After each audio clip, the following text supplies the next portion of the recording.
Guess the decade. A waxy rectangle of pizza with canned corn on the side.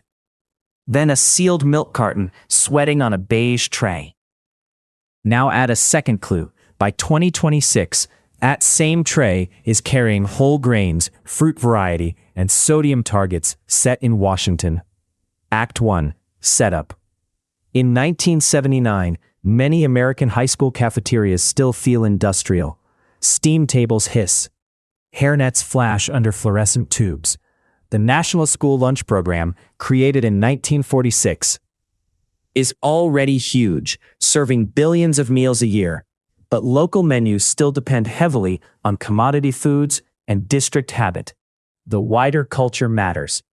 In 1979, inflation is biting, school budgets are tight, and food service directors are asked to feed teenagers fast and cheap. On television, The Brady Bunch is in reruns, and Mork and Mindy is current. In the lunch line, speed wins over elegance. A typical late 1970s cafeteria menu often reads like this: Salisbury steak, buttered green beans, mashed potatoes, roll, gelatin, milk. Or fish sticks, coleslaw, French fries, cookie, milk. Those combinations turn up in district menus and newspapers across the period because federal commodity cheese, beef, flour, and canned produce keep prices predictable. Here's the thing: lunch is solving several problems at once. It has to meet basic nutrition rules of the era, use what the district can actually buy, and move 100 students through one line before the bell. Teen taste matters, but cost and labor usually win the argument. Act 2. Rise. Through the 1980s and 1990s, school lunch gets more standardized, more processed, and more branded in memory. Pizza squares, taco boats, chicken patties, tater tots, and chocolate milk become cafeteria shorthand. Some items are made from scratch less often because frozen. Portioned products save labor and reduce waste. A major turning point arrives in 1981.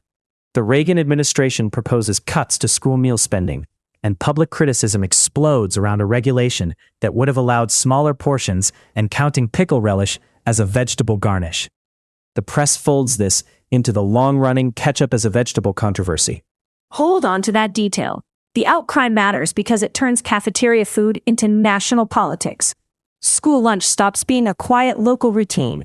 It becomes a symbol. By the 1990s, districts are balancing USDA reimbursement, competitive foods from vending machines, and student demand for familiar fast food style items. Then comes the health push. In 1994, the Healthy Meals for Healthy Americans Act updates nutrition standards for school meals to align more closely with the dietary guidelines for Americans. Cafeterias begin reducing fat and saturated fat. Menus change slowly, but the tray is now carrying medical language. The real takeover comes after 2010. Congress passes the Healthy, Hunger-Free Kids Act, and the U.S. Department of Agriculture issues stronger meal standards in 2012. Schools are required to serve more fruits, more vegetables, more whole grains, and age-based calorie ranges. For the first time, many students notice the rules as a visible daily shift. By the middle of the 2000s, the lunch line looks different almost everywhere. Taking federal reimbursement, white flour buns give way to whole grain-rich rolls. Orange vegetables and dark green vegetables have separate weekly requirements. Milk is fat-free flavored or low-fat unflavored. Sodium limits start pressing recipes from every side. That is the peak moment in policy terms. A cafeteria in 1979 could still lean on habit and commodity comfort. A cafeteria headed toward 2026 is working inside a dense matrix of federal meal patterns. Fruit must be offered daily. Vegetable subgroups matter, whole grains matter, documentation matters. Act 3. Fall or twist. But the twist is that stricter rules do not settle the argument. They widen it. In 2014, some school nutrition directors and students complain that healthier lunches increase waste and leave teenagers hungry, while public health advocates argue that standards need time and better recipes, not retreat.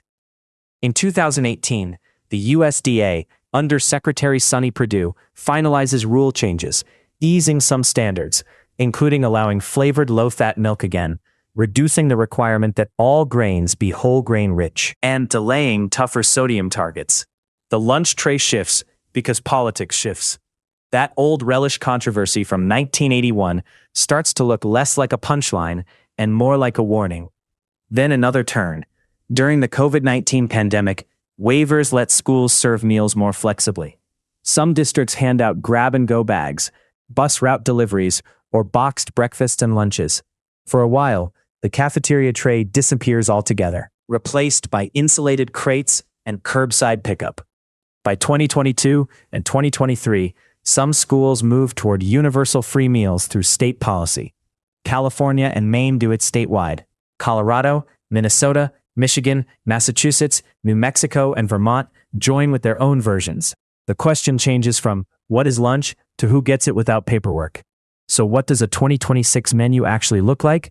You still usually see an entree teenagers recognize. Pizza, chicken sandwich, burrito bowl, pasta, burger. The difference sits in the details. Whole grain crust, a red-orange vegetable requirement somewhere in the week, fruit every day, milk with fat limits, lower sodium than the old line would have tolerated. That means a direct side-by-side gets oddly revealing. A 1979 tray might offer fish sticks, fries, coleslaw, bread, cookie, and whole milk. A 2026 tray is more likely to pair baked chicken or pizza on whole grain crust with salad, fruit, and low-fat milk, while tracking calories, saturated fat, and weekly vegetable categories behind the scenes. The strange part is labor. Many adults assume the modern tray is simply more virtuous. School nutrition workers know better. Fresh produce requires washing, cutting, chilling, and timing. Whole grain recipes can fail if vendors or ovens are off by a little. Compliance adds paperwork to a job that already starts before dawn. There is also the taste problem nobody solves cleanly. Teenagers in 1979 complain about mystery meat and limp peas. Teenagers in the 2010s post photos of whole grain buns and wilted lettuce. Different menu, same verdict from the table by the vending machines. If it feels imposed, somebody resents it. Now look at one odd survivor from both eras. Milk.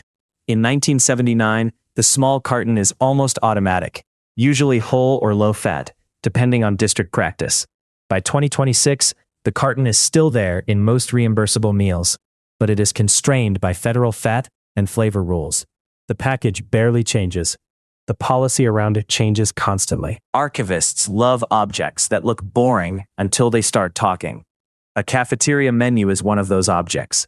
It records farm policy, public health, inflation, labor shortages, cultural fights over childhood, and the stubborn fact that a 17-year-old still wants lunch to taste decent between algebra and practice. So the 1979 menu versus the 2026 menu is not a clean march from bad to good.